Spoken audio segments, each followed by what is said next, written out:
자,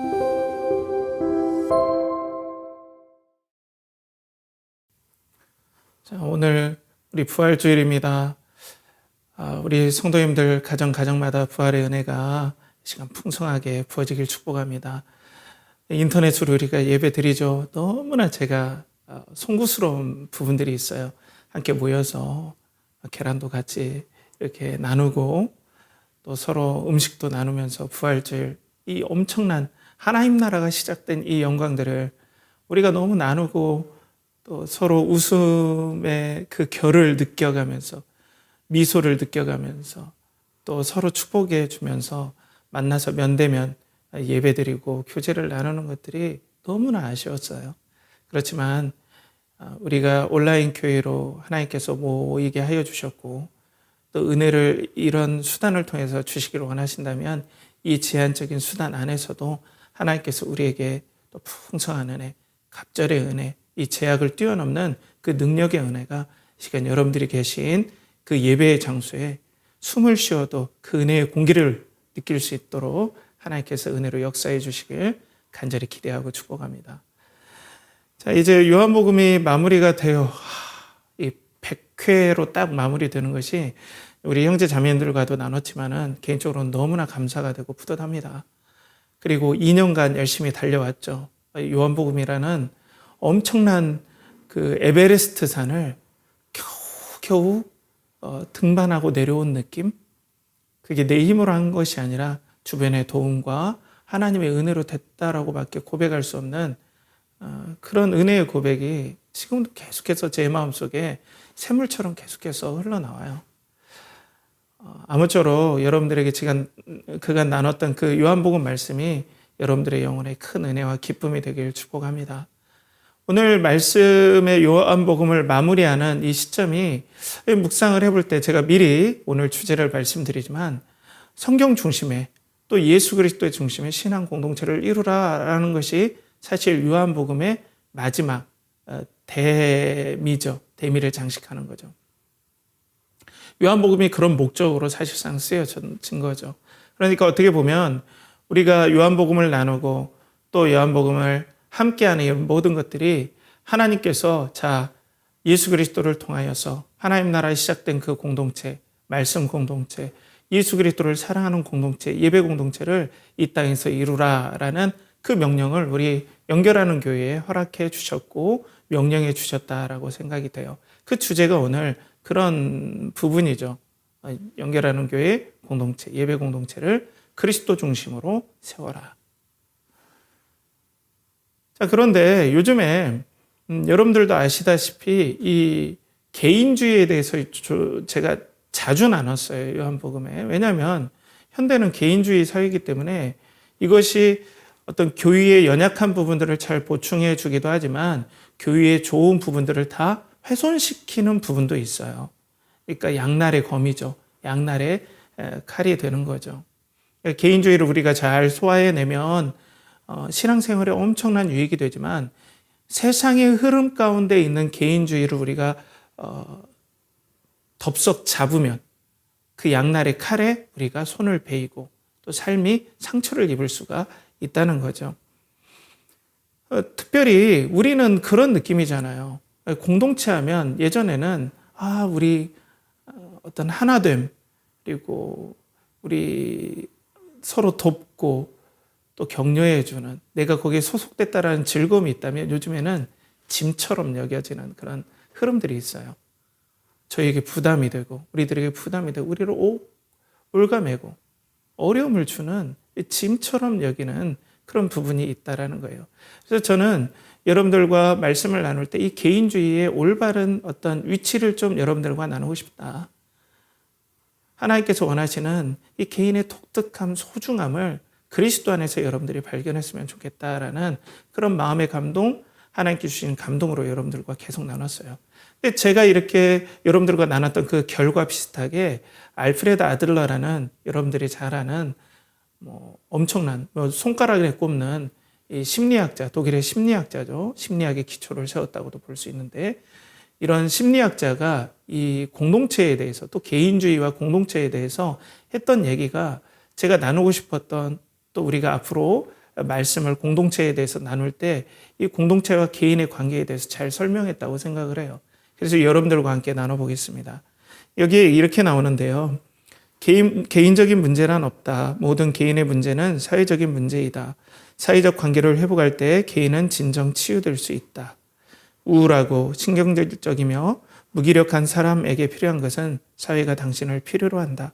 당신을 원한다는 메시지다. 그러니까 이 개인 없는 공동체 없고 공동체 없는 개인이 없다. 그리고 우리의 모든 문제는 그냥 내가 나를 올가매는 이 공동체를 떠나서 내가 스스로 나의 주관을 가지고 내 생각을 가지고 그냥 살면 그만이지. 공동체 없어도 나 혼자 잘 살아간다. 요즘 분위기가 그렇지 않냐라고 하지만 개인과 공동체는 절대 뗄래야 뗄 수 없는 거예요. 이걸 지금 알프레드 아들러가 얘기를 한다는 거죠. 그러니까 개인의 문제는 이 공동체 내에서 치유를 받을 수밖에 없고 치유되어야 된다는 거예요. 그러니까 개인과 공동체는 결국 뗄래야 뗄 수가 없다. 개인만 있는 삶도 없고 공동체만 있는 삶도 없다. 개인과 공동체가 공존한다. 자, 이게 참 임팩트가 있죠. 사랑하는 성도 여러분, 우리는 연결하는 교회는 온라인 교회로 지금 예배를 드립니다. 이 온라인 교회는요, 개인주의의 최끝단에 있습니다. 우린 공동체를 지향하는데 우리의 환경은 최고의 개인주의의 극단의 환경에서 우리는 예배를 드립니다. 요한복음 이 마지막 성경 중심의 공동체를 이루라는 이 명령이 이 극단의 개인주의적인 개인의 환경 가운데 있는 이 인터넷 예배 공동체에 어떠한 메시지를 주는지 저도 기대가 돼요. 이 시간 우리 개인도 살피면서 이 개인적인 환경에서 우리가 어떻게 하면 이 공동체를 이뤄갈 것인지 이 시간 하나님께서 성령님을 통해서 여러분들에게 은혜를 부어주시길 축복합니다. 자, 오늘 말씀에 보면 이제 드디어 마지막이죠. 예수 그리스도께서 세 번째 나타나셔서 제자들에게 갈릴리 호수변에서 딱 보이시니까 세례 요한이 주님이시다 하니까 막 베드로가 저번 주에 나눴던 것처럼 막 수영을 해서 흠뻑 젖어서 그 한기를 딱 들이켜가면서 예수님 앞에 숨을 헐떡이면서 딱 섰죠. 제자들도 부활하신 예수님이 믿어지긴 하는데 또 믿겨지지 않는 그 묘한 상황 가운데 예수님께서 떡도 구워주시고 생선도 구워주셔서 그들이 먹었지만은 그들이 막 정신이 하나도 없는 거죠. 부활하신 주님께서 이렇게 나타나셨어요. 이 마지막 장면을 계속해서 지금 사도 요한은 기록으로 결말을 향해서 오늘 요한복음 결말을 향해서 가죠. 그리고 난 다음에 예수님께서 베드로에게 산책을 제안하신 것 같아요. 그렇게 봐도 거의 틀림이 없을 것 같습니다. 그래서 베드로와 걸으면서 요한의 아들 시몬아 내가 나를 사랑하느냐? 이 세 번째 대답을 하면서 베드로에게 그러면 내 어린 양을 먹이라, 내 양을 치라, 그리고 내 양을 먹이라. 여기에 원어들로 보면 내 양들을 먹이라, 내 어린 양들을 치라. 예수님의 신앙 공동체가 개인이 아니라 공동체가 될 수밖에 없다는 걸 예수님은 양들, 복수로 써서 이렇게 말씀하시는 것들을 보게 되었습니다.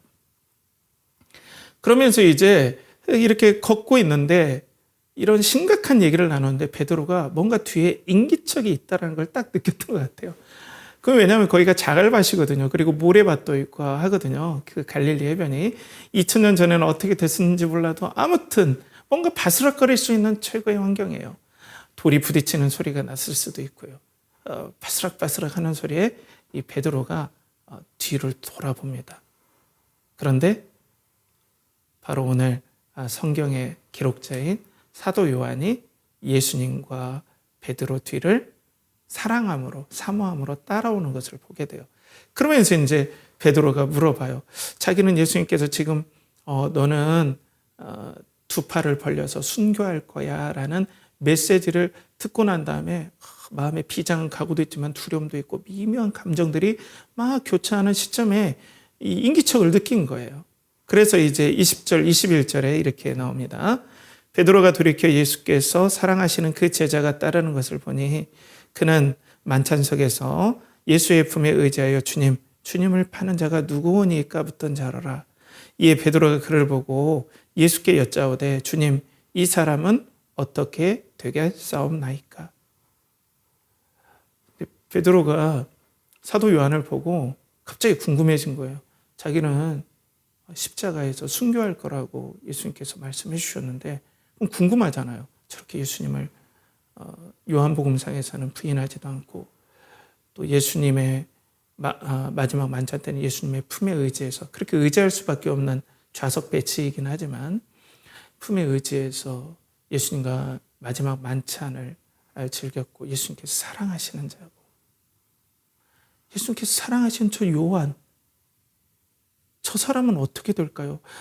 저는 최고의 영예인 순교를 한다는데 아마 저 사람도 죽지 않을까요? 이런 어떤 뉘앙스가 내포가 되지 않을까요? 혹시 사도 요한도 죽겠죠? 저처럼 십자가에서 이런 느낌으로 얘기했을 수도 있어요. 아닐 수도 있지만 이런 상상력은 뭐 얼마든지 우리가 믿음 안에 살 수 있죠. 그러니까 궁금했던 거예요. 과연 사도 요한은 어떻게 될 것인가? 어떤 사역을 할 것인가? 그 마지막은 어떤 것인가? 너무 궁금했어요. 그랬더니 이제 예수님께서 22절에 이렇게 말씀하십니다. 예수께서 이르시되 내가 올 때까지 그를 머물게 하고자 할지라도 내게 무슨 상관이냐? 너는 나를 따르라 하시더라.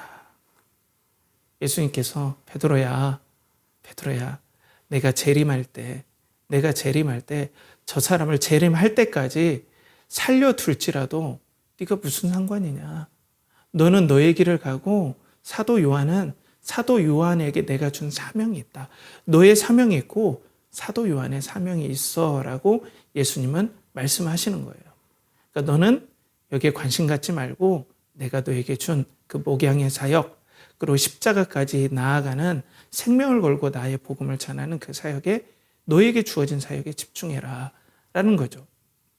사랑하는 성도 여러분, 그런데 여러분들이 묵상하기에 요한복음이 이렇게 끝나는 건 뭔가 좀 아쉽지 않나요? 좀 그렇죠. 베드로에게 주님 저 사람은 어떻게 됩니까? 했더니 내가 다시 오고자 할 때, 내가 재림할 때까지 저 사도 요한을 남겨놓는다 할지라도 네가 무슨 상관이냐? 이렇게 거창하게 끝나는 것이 아니라 되게 베드로가 이렇게 뭐랄까요? 겸연쩍게 그렇죠. 하나님의 말씀이 멋있게 이렇게 끝나는 것이 아니라 조금 저도 읽을 때마다 청년 때도 그렇고 목사로 안수받을 때도 그렇고 좀 묘했어요. 왜 이렇게 성경이 좀 독특하게 끝나지? 라는 그런 생각이 들었어요. 그런데 여러분 자세히 이 말씀을 묵상해보면 마지막에 대한 적절한 표현이라는 걸 우리는 알 수 있어요. 이 21장 요한복음의 결말을 향해 사도 요한에게 성령께서 감동하시는 그 적절한 내용이라고 우리는 볼 수 있어요. 왜 그럴까요, 여러분? 왜 이게 오늘 그 끊임없이 달려왔던 그리고 21장까지 그 엄청난 내용, 그 엄청난 무게감 있는 저는 말씀 한 절을 들을 때마다 1톤처럼 느껴졌어요. 땀을 삐질삐질 흘리며 겨우겨우 누가 좀 같이 들어줬으면 좋겠다 할 정도로 그 만만치 않은 말씀의 마지막이 약간 이 해프닝과 같이 이렇게 끝나는 것들을 우리가 볼 때 이게 어떻게 마지막이 될 수 있지? 이런 생각이 들 수 있죠. 그런데 오늘 보면은 이 베드로와의 대화를 통해서 하나님께서는 사도 요한을 통해 그러면 사도 요한이 왜 어떤 사명을 가지고 어떤 일을 하게끔 하셨다는 사명을 보여주면서 이 사도 요한이 기록한 이 요한복음을 읽는 초대교회 성도들과 우리들에게 이 요한복음을 어떤 관점으로 어떤 목표로 읽으라는 것들을 제시해 주면서 끝나는 거예요. 사도 요한이 어떤 사명을 받았을 거라는 것을 우리는 추측하고 또 그 사명대로 오늘 어떠한 일이 해서 어떻게 끝나는지를 우리에게 보여준다는 거죠. 그게 뭐냐면 24, 25절에 이렇게 나오죠. 이 일들을 증언하고 이 일들을 기록한 제자가 이 사람이라. 우리는 그의 증언이 참된 줄 아노라. 예수께서 행하신 일이 이 이외에도 많으니 만일 낱낱이 기록된다면 이 세상이라도 이 기록된 책을 두기에 부족할 줄 아노라. 사도 요한의 사명은 베드로와 다르게 대부분 성경학자들이 그렇게 얘기하는데 11명의 사도 중에 마띠아까지 하면 12명의 사도 중에 유일하게 순교하지 않은 유일한 사도라고 보통 그렇게 전해지고 있어요. 그리고 사도 요한은 이 성경을 기록할 사명을 받은 거예요.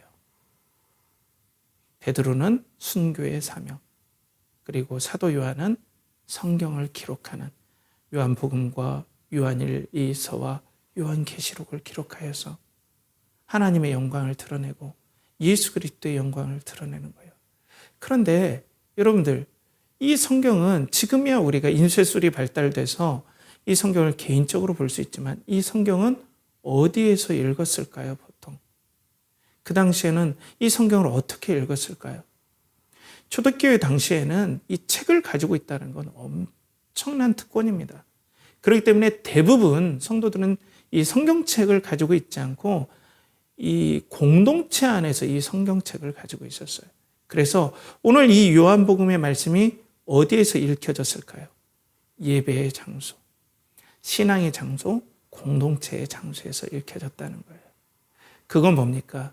사도 요한은 이 말씀이 읽는 곳마다, 이 말씀, 기록된 말씀이 전해지는 곳마다 예수 그리스도 중심으로 모인 공동체에서 예배를 드리고 예수 그리스도를 사랑하는 공동체를 이루라는 하나님의 명령을 이 성경을 기록함으로 그 사명을 감당하는 거예요.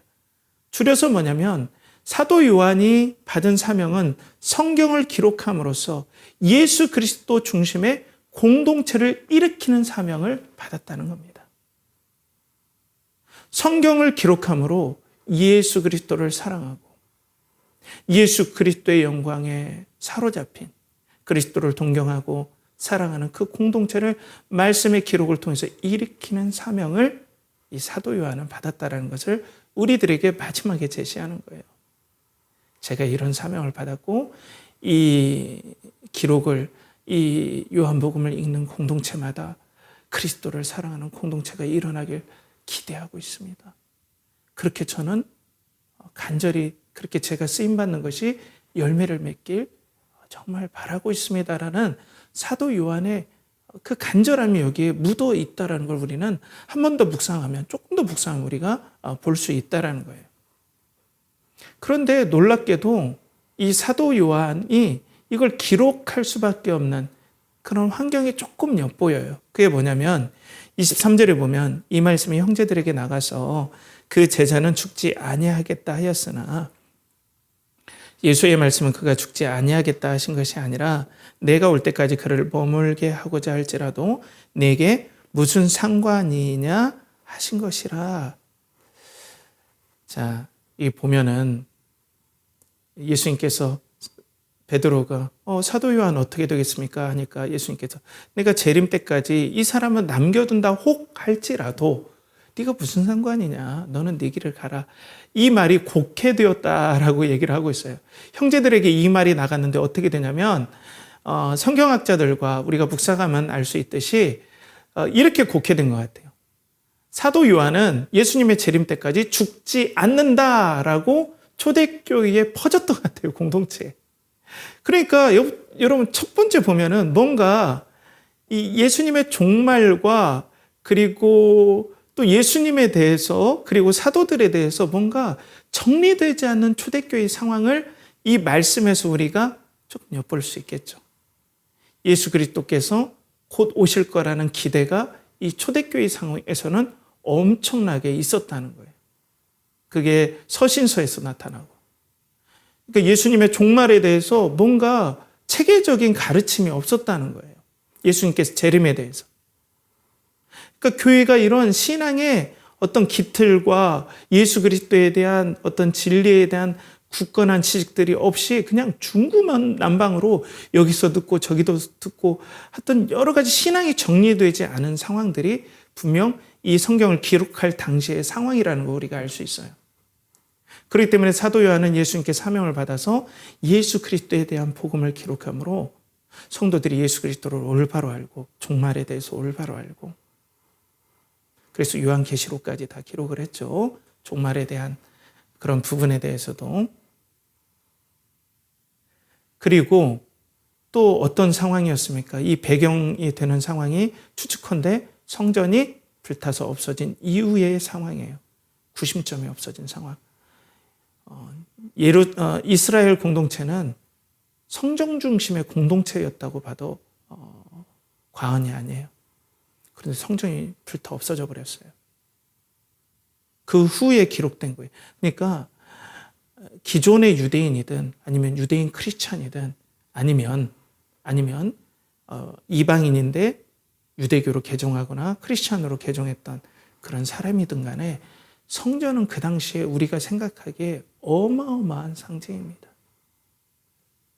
그런데 그 성전이 로마에 불타 없어졌어요. 그러니까 중심이 없어져 버린 거예요. 붕 떠버린 거예요, 공동체들이. 이제 뭘 중심으로 우리가 모여야 되고 무엇이 우리의 중심인가라고 할 때 하나님께서 사도 요한을 통하여서 요한복음을 기록하게 하므로 예수 그리스도가 참 성전이시다. 예수 그리스도가 참 떡이시다. 우리의 주님이시고 우리의 하나님이시고 예수 그리스도 안에 모든 것들이 다 성취되었다라는 모든 정리를 오늘 말씀을 통해서 신앙을 딱 정리해줘요. 어지러웠던 신앙의 상황들을. 그리고 유대인 크리스찬들을 막 축출하던 때거든요. 공동체에서 내쫓던. 붕 뜨잖아요, 또. 우리가 어떻게 모여야 되나? 우리는 앞으로 어떻게 해야 되나 할 때 오늘 말씀 마지막에 뭐예요? 이 기록된 성경을 읽음으로 예수 그리스도를 중심으로 공동체를 이루라는 메시지로 지금 마무리가 되는 거예요. 유대인들이 너희를 쫓겨냈다고 방황하지 말고 너네 개별로 흩어져서 우왕좌왕하지 말고 이 예수 그리스도 이 성경을 통하여서 요한복음을 통하여 너희들이 예배 가운데 읽고 예배를 드리면서 이제는 성경 중심의 공동체가 아니라 이 말씀 중심의 공동체 예수 그리스도 중심의 공동체를 이루어서 방황하지 말아라라는 메시지가 오늘 이 말씀의 기록의 사명을 받은 요한을 드러내므로 오늘 요한복음이 결말로 다다랐다는 겁니다.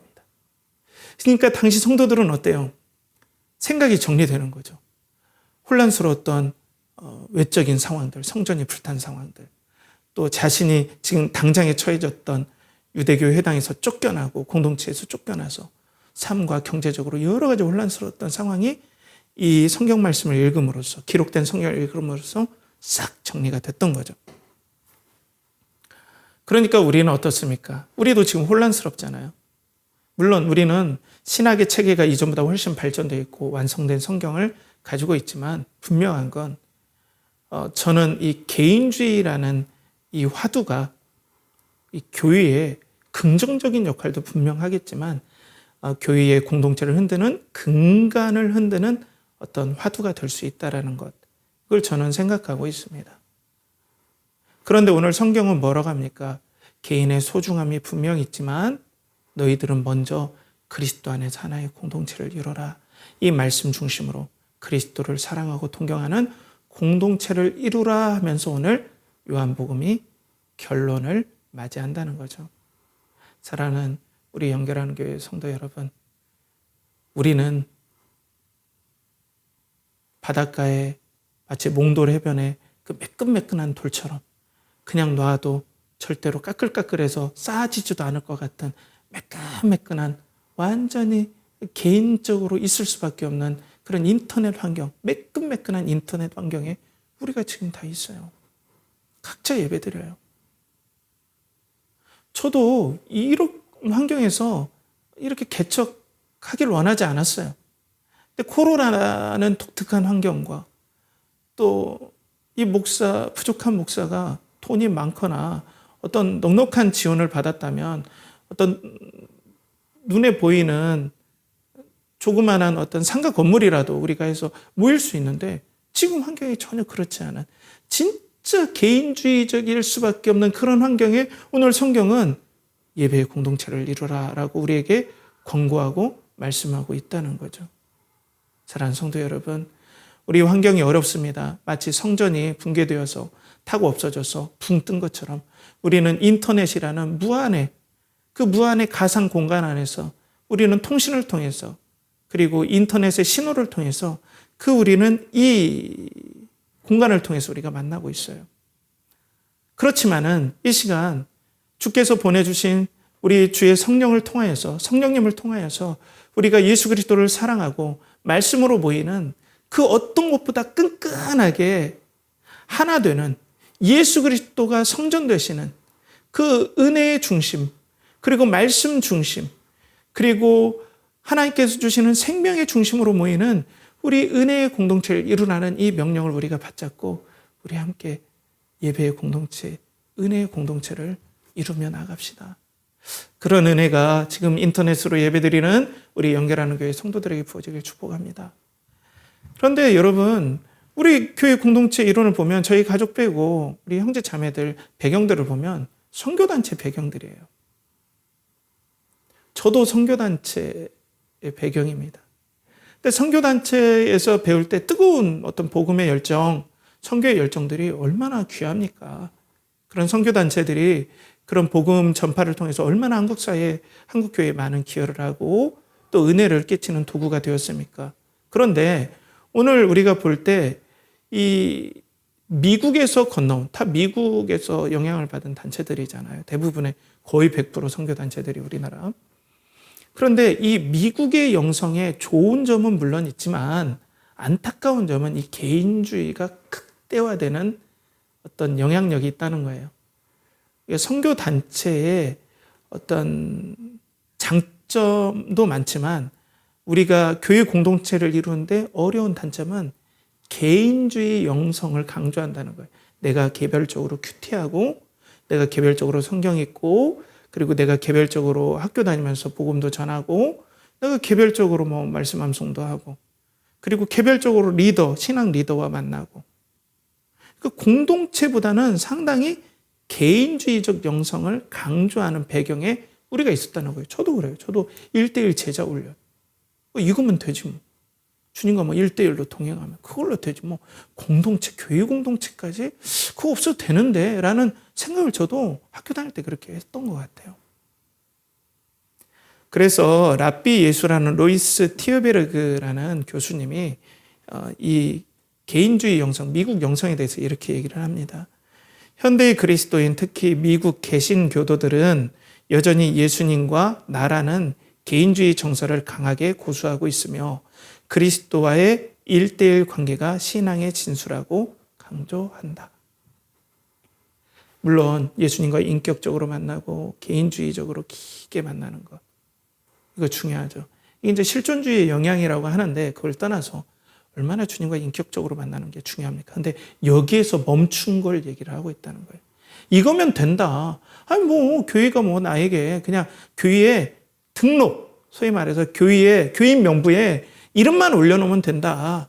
그거면 되지 뭐. 나 혼자 뭐 얼마든지 신앙생활 가능한데 유튜브 딱 열어보면 얼마든지 목사님들 설교 들으면 내가 은혜 받고 거기에서 막 힘을 얻고 하면 이 신앙생활이지 뭐 공동체까지 굳이 이런 생각을 할 수 있다는 거예요. 저는 거기에 대해서 탓하고 싶지는 않지만 우리가 그런 경향이 있다는 걸 우리가 알아야 된다는 거예요.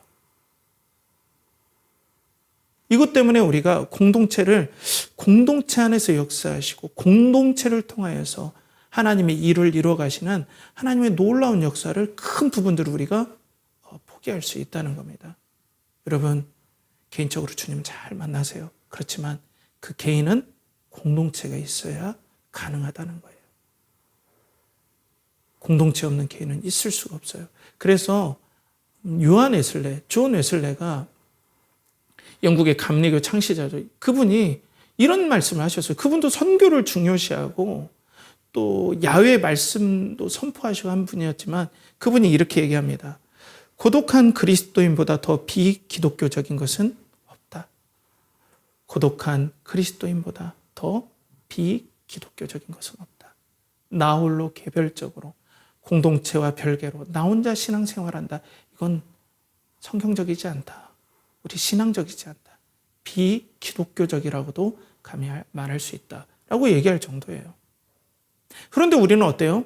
이게 너무나 민감할 때 20대 때, 저도 20대 때, 청년은 때 이게 스며들었어요. 빵에 버터가 녹아들듯이 싹 스며들었어요. 이 향기가 빠져나가지 않아요. 1:1 개인 큐티, 1:1 교제, 이게 너무나 좋은데 이것만 강조하는 어떤 습관들이 싹 들어 있어요. 마치 외국어를 배우는데 이 한국 억양이 빠지지 않는 것처럼 내가 공동체 신앙을 강조함에도 그 1대1의 성향들이 잘 빠지지 않아요. 선교단체, 우리들이. 저도 포함해서. 죄는 아니지만 우리가 공동체를 이룰 때 상당히 좋은 부분이지만 의외로 또 이 부분이 걸림이 되는 부분도 될 수 있다는 거예요. 그리고 요즘 어떻습니까? 얽매이는 걸 싫어해요. 나 살기도 바쁜데, 각자 도생인데. 얽매이는 거 싫어요. 내가 지금 인생을 살아갈 에너지도 없잖아요. 내가 인생을 저기까지 가면은 인생의 첫 끝까지 달아갈 에너지가 나에게 이거밖에 없는데 공동체에서는 만나자, 함께 헌신하자, 팀워크하자 이거면 내가 에너지가 막 딸린 느낌이 들어요. 나 하나도 너무나 버거워요 지금. 그런데 공동체가 나에게 또 하나의 짐처럼 느껴져요. 이게 현실이에요. 이건 나쁘다고 얘기할 수도 없어요. 그냥 현실이에요. 그렇잖아요. 공동체 얘기만 나오면 부담이 돼요. 요즘 뭐 회사에서도 그러니까 막 부담 안 주려고 막 하잖아요. 회사 생활 자체를 힘들어 하니까. 그러니까 공동체는 나의 에너지를 뺏어가고 나를 힘들게 하는 짐처럼 느껴지는 문화가 있기 때문에 교회 공동체 하면 벌써 부담부터 와요. 그냥 자유롭게 놔두세요. 나 혼자 살게요. 이렇게 되는 거죠. 이런 가운데 신앙의 공동체를 얘기하면 그냥 나도 모르게 공동체로 살아가야 된다는 걸 알지만은 거부감이 들죠. 그리고 제가 말씀드렸듯이 온라인 공동체에 우리는 개인주의의 개인화의 끝단에 서 있는 환경에 있단 말이에요. 제가 이렇게 말씀 전하잖아요. 우리가 공동체 장소에서 예배드리면 모든 사람들이 저를 바라봐야 돼요. 제 중심으로 말씀으로 집중해야 되죠. 그런데 인터넷으로 예배드리면 전화 울리면 전화도 받다가 어떤 분들은 또 뭐 핸드폰으로 하면 거기에 메시지가 띠릭 뜨면은 갑자기 말씀 듣는데 뭐 이렇게 광고도 뜨고 집중이 안 돼요. 그리고 오늘은 목사님 말씀이 좀 마음에 부담되냐면 그냥 로그아웃 해버려요. 나에 달린 거예요. 공동체가 아니에요. 내가 모든 신앙의 결정권자가 돼버린 거예요. 공동체로 함께 연결이 돼서 성령이 하나 되게 하심을 우리가 지키는 게 아니라 그냥 로그아웃 하면 끝나는 관계가 돼버리는 거예요. 장소에서 모이면 그게 안 되잖아요. 이 말씀 전하는데 일어나는 게 좀 부담스럽죠. 근데 이건 얼마든지 말씀 전하는데 뭐 옆에 사람하고 얘기도 막 계속하고 집중하지 않아도 천원 안 보이잖아요. 지금. 이 시간 고도의 집중력이 우리 초등학생, 고등학생, 형제 자매들 우리 성도님들에게 부어지길 축복합니다. 여러분 핸드폰도 꺼주시고요.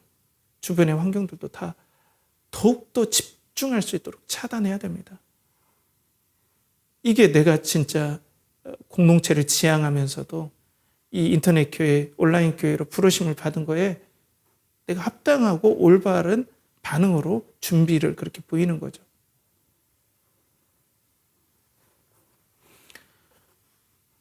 사랑하는 성도 여러분, 그런데 우리가 어떤 소망이 있습니까? 우린 예수 그리스도를 말씀을 통해서 사랑하기를 원하는 공동체로 보였어요. 여러분들이 인정하지 않든 하든 간에 우리 교회는 그 방향대로 부르심을 받았습니다. 그리스도를 동경하고 그리스도를 사랑하라. 무슨 중심으로? 기록된 성경 말씀을 중심으로. 그런데 환경은 너무나 우리들에게 척박해요. 개인주의, 개인화된 세상. 우리의 예배 환경은 더 극단의 개인화. 그리고 우리의 신앙 배경도 선교단체의 배경들. 물론 그러시지 않은 분들도 있겠지만 그 완전 개인주의에 우리는 어떻게 보면 포위되었어요. 우리의 살았던 모든 환경이 마치 물고기가 물에서 자유롭듯이 개인주의화된 우리 환경 가운데 우리 교회가 그런 분들로 많이 이루어졌다는 거예요. 그런데 갑자기 공동체의 무트로 나와라, 육지로 나와라니까 숨이 톡톡 막히는 거예요. 이런 환경을 주님께서는 어떻게 뛰어넘게 해주시고 우리에게 공동체를 이루게 해주실까요? 하나님의 정말 큰 은혜가 필요합니다. 그런 척박한 환경이라면 우리가 구한말 흥선대원군이 세국 정책을 펼 때가 지금보다 더 개인주의는 저리 가라죠. 말씀을 지키고 신앙을 표현만 하면 바로 사형에 처해지는 그때가 바로 흥선대원군이 쇄국 정책으로 외국 문물과 또 신앙을 거부하고 그 당시 천주교 신자들이 수천 명이 다 죽게 되는 그런 엄청난 일들이 일어났을 때 그때 영국에서 이 조선이란 땅을 품고 기도했던 토머스 선교사가 평양으로 배를 타고 제너럴 셔먼호라는 상선을 타고 평양으로 접근하고 있었습니다. 너무나 낯선 환경. 영국과는 전혀 다른 환경. 중국도 낯설지만 그래도 서양이 많이 알려졌는데 이건 중국 옆에 완전히 알려지지도 제대로 않은 이 조선이라는 나라, 거기에 거칠다고 하는 평양 쪽에 대동강 쪽으로 계속해서 그분이 어떻게든 복음을 전하고 싶었어요. 가슴에는 수십 권의 이 한자로 된 성경책을 가슴에 품고 떨리는 마음과 기대하는 마음과 긴장하는 마음으로 계속해서 평양에 이 복음을 전하고자 했어요. 그런데 분위기는 어때요? 쇄국 정책으로 아주 살벌할 때죠. 말씀이 아무리 뿌린다 한들 어떤 말씀의 어떤 선교에 대한 어떤 열정으로 계속해서 그곳에 다가간들 전혀 말씀은 낡지 않을 것 같은 황폐한 환경이었어요. 그렇지만 계속해서 제너럴 셔먼호라는 그 상선을 타고 우리 토마스 선교사님이 대동강변으로 접근을 하죠. 그런데 이제 사단이 난 거죠. 평양에 있는 광군들이 거기에다가 막 불을 갖다 대가지고 막 제너럴 셔먼호가 막 불타고 거기 있는 사람이 나오면 막 잔인하게 죽이고 막 하는 상황들이 이제 벌어지게 됩니다. 토마스 선교사님은 가슴에 성경책을 품고 겨우겨우 뛰어내려서 대동강변에 겨우겨우 나오죠. 그러면서 야소야소하면서 한자 성경을 막 뿌립니다. 그리고 자기 앞에 칼을 들고 있는 서슬퍼런 칼을 들고 아주 매섭게 쳐다보는 한 사람에게도 야소야소하면서 한자 성경을 전해줍니다. 그랬더니 그 사람을 탁 치우죠. 곧 죽일 거니까. 그래놓고 토마스 선교사님은 그 단명의 야소라는 말을 남기고 그 자리에서 박충권이라는 병졸에게 죽임을 당합니다. 그리고 끝나버렸어요. 하나님의 말씀의 역사, 기록된 성경의 역사가 공동체를 이루리라는 요한복음을 통해서 우리에게 보여줬던 혹 토마스 선교사님도 그것들을 소망하면서 이 말씀을 통하여서 이 조선이라는 나라에 신앙 공동체가 일어나길 소망하는 마음으로 하나님의 은혜의 역사, 말씀의 역사가 일어나길 소망하는 마음으로 야소를 외치면서 야소가 예수라는 뜻이거든요. 갔는데 야소라는 단명의 외침 그 외에는 아무것도 없이 바로 그 대동강변 그 모래사장에서 26살이라는 젊은 나이에 순교를 하게 됩니다. 아무것도 남지 않았어요. 길바닥에 뿌려놨던 한자 성경책은 나 뒹굴고 있었습니다. 아무것도. 그냥 이제 성경책은 썩어 없어질 거예요. 아무것도 역사는 일어나지 않았어요. 마치 우리 교회가 예수 그리스도의 복음, 그리스도를 사랑하고 동경하는 그 모든 열정을 가지고 말씀 중심의 공동체를 이루자 하는데 우리의 환경은 마치 우리의 외침이 대동강변에 굴러다니는 힘없이 굴러다니는 성경책처럼 아무 역사가 일어날 것 같지 않은 그런 상황과 비슷하다라는 거죠. 그런데 한국 기독교의사의 박용규 총신대 교수님이 이 부분에 대해서 이런 기록들을 남깁니다. 이렇게 나오죠. 토마스의 순교는 평양 복음화의 초석이 되었다. 셔먼호에 불타는 광경을 목격한 이들 가운데 12살 12세 된 최치량은 토마스가 주는 세 권의 성경을 받고 보관하고 있다. 겁에 질려 영문주사 박영식에게 주었다. 박영식은 이것을 뜯어 자기 집 벽지로 발랐다. 최치량은 12세 된 최치량은 성경책으로 도배한 박영식의 집에 갔다 벽에 붙어있는 성경 말씀을 읽고 기독교인이 되었다. 그리고 성경을 뜯어 벽지로 바른 이 집은 평양 최초의 교회인 널다리골 예배당이 되었으니 하나님의 섭리의 역사는 참으로 놀랍고 신기하기 이를 데 없다. 여기에 널다리골 교회가 그 박영식이라는 영문주사, 그러니까 어떤 공무원이죠. 우리로 말하면 철저하게 이 성경, 야소교 그리고 천주교를 배격해야 되는 입장에 있는 사람이 이 한자 성경을 보니까 너무 질이 좋아요. 그때 조선에 없는 어떤 이 벽지 같은 너무나 고급 벽지라고 생각해서 그걸 다 뜯어서 다 이렇게 풀칠을 해서 붙여놨는데 그걸 최치량이 있고 예수님을 믿게 된 거예요. 말씀이 이렇게 뿌려졌는데 누가 가르쳐주지도 않는데 그 사람이 예수 그리스도를 믿게 된 거예요. 더 놀라운 건 이 토마스 선교사님이 여러 번 접촉을 했어요. 이렇게 이쪽 만경대 쪽에도 이렇게 접촉을 하고 하다가 막 이게 안 되고 해서 그때마다 성경책을 막 뿌렸나 봐요. 그런데 그때 성경책을 이렇게 받았던 사람들 중에 이 사람들이 그 성경책을 받고 난 다음에 거기에서 그 성경책을 읽은 사람이 평양 판동교회라는 데를 설립을 해요.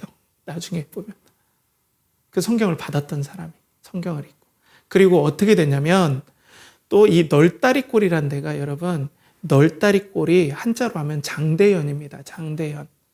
여러분들 한국 교회가 이렇게 놀라운 부흥의 기틀을 마련한 평양 대부흥이 어디서 일어난 줄 아십니까? 이 널다리골 교회 장대현 교회에서 일어났어요. 그러니까 오늘 사도 요한은 이 요한복음이 마무리되면서 이 요한복음의 기록을 통하여 예수 그리스도의 영광을 알고 또 예수 그리스도를 믿는 예수 그리스도의 중심이 되는 공동체를 만들라고 사명을 가지고 사도 중에 죽지 않고 이 사명을 감당했어요. 그리고 그 사명을 감당한 사도 요한을 사용하여서 하나님께서는 온 세계 만방에 복음을 전하시고 바로 이 척박한 환경, 개인주의보다 더 척박한 환경, 세국주의 환경에서 그 말씀을 뿌렸는데 그걸 주 읽은 사람, 벽에 붙인 그 말씀을 듣고 복음의 씨앗이 이 봄의 새싹처럼 피어오르더니 이 가뭄에 아무것도 날 것 같지 않은데 말씀의 비가 쫙 뿌리고 나니까 그 광야에서 새싹이 돋아나듯이 말씀의 역사들이 돋아나면서 공동체를 이뤄서 널다리골 교회, 장대현 교회 공동체가 세워진 거죠. 그래서 한국 교회가 우리가 이렇게 복음을 전달받는 놀라운 은혜의 한 기점이 됐다는 거 아닙니까? 사랑하는 성도 여러분, 그렇기 때문에 우리는 개인주의라는 척박한 환경이 있지만 오늘도 사도 요한에게 예수님께서 성경을 기록하게 하시고 또 사도 요한에게 이 말씀을 통해서 우리가 다 이게 참된 줄 믿노라 라고 말씀하셨다.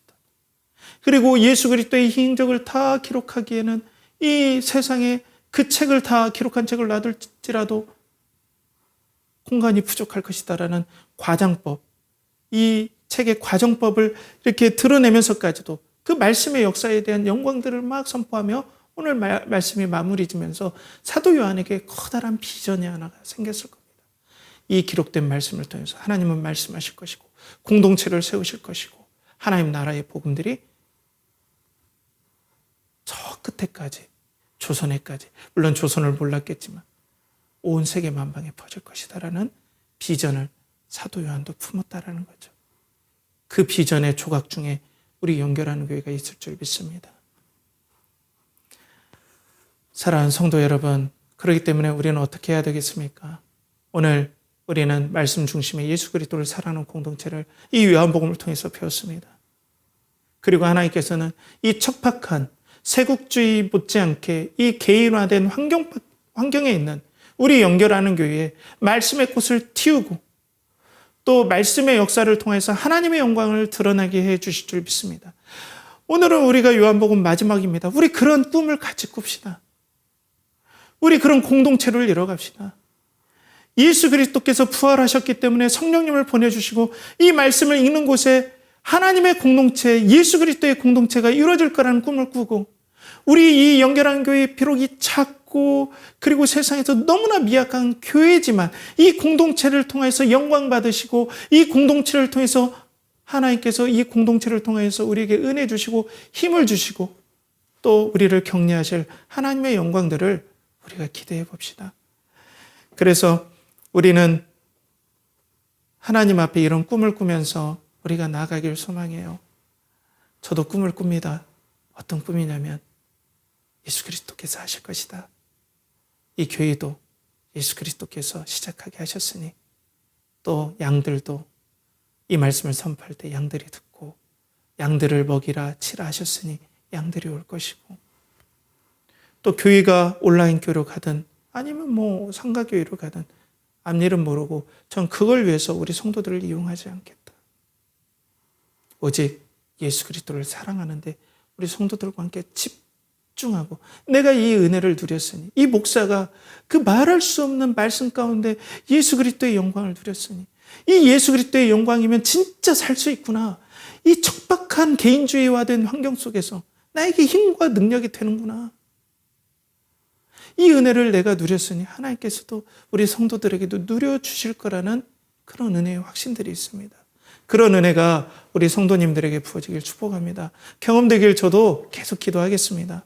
또 우리 공동체로 모일 수 있도록 여러분들 기도해 주세요.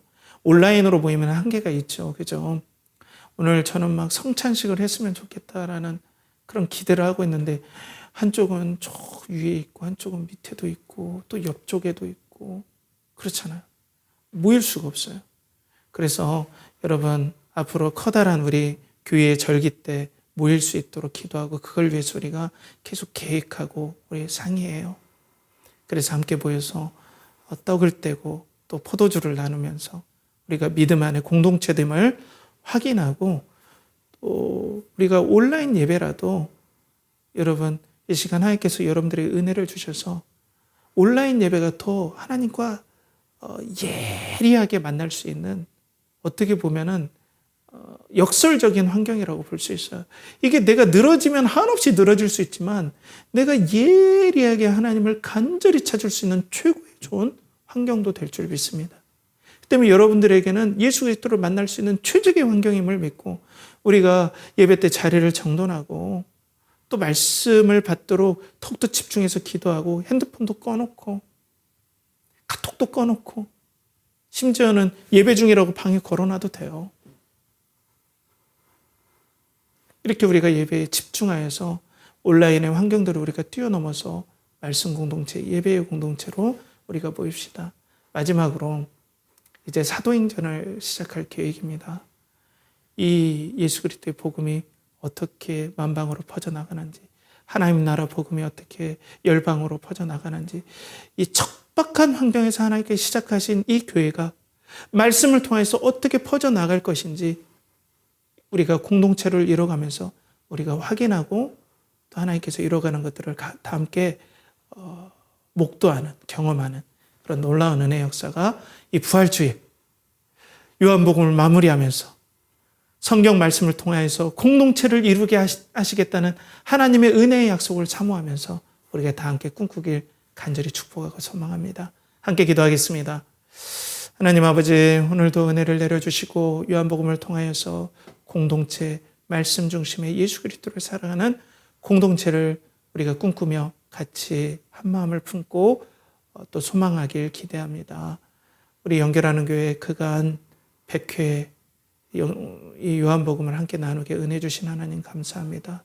그리스도를 동경하고 사랑하도록 도와주시고, 예수 그리스도께서 참 말씀 되시고 하나님의 아들 되시며 또 성전 되시고 또 참 생명의 떡이 되시고 생명의 빛이 되시고 또 선한 목자가 되신 놀라운 은혜들을 우리가 마음에 품고 그리스도 중심의 신앙 공동체를 이뤄갈 수 있도록 섭리하여 주시고 역사하여 주시옵소서. 그리고 우리 파편화되고 개인화된 신앙의 장점들을 살려서 우리 교회는 그 장점도 있되 또 함께 공동체를 이루는 놀라운 상승 효과가 있는 교회가 될 수 있도록 주의 은혜를 내려주시고 또 우리를 잊지 말아 주시옵소서.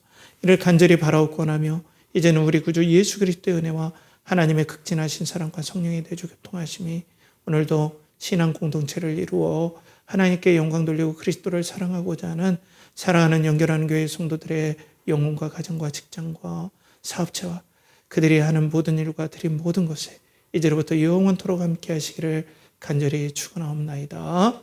아멘.